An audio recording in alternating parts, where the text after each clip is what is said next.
बाबा ने हवा में छलांग लगाई और एक नकाबपोश को मारा।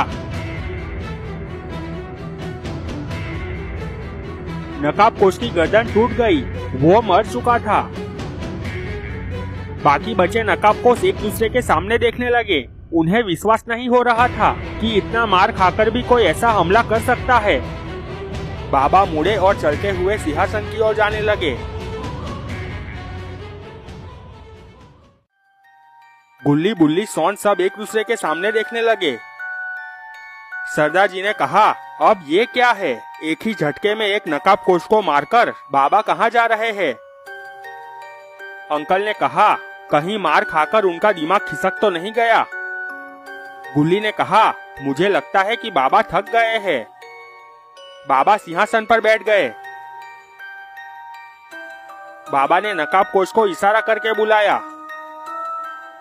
एक नकाबपोश ने दूसरे को इशारा करके जाने को कहा। वो नकाबपोश दौड़ता हुआ बाबा की ओर जाने लगा। उसने जंप मारकर बाबा को किक मारी, पर ये क्या, बाबा ने लात मारी और उछलकर किक मारकर वापस सिंहासन पर बैठ गए। नकाबपोश पिल्लर के पास गिरा और मर गया।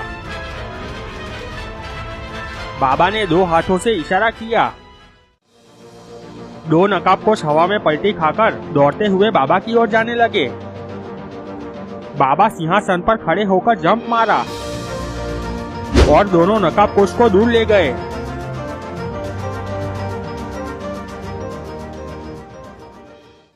बाबा और नकाबपोश की फाइट शुरू हो गई।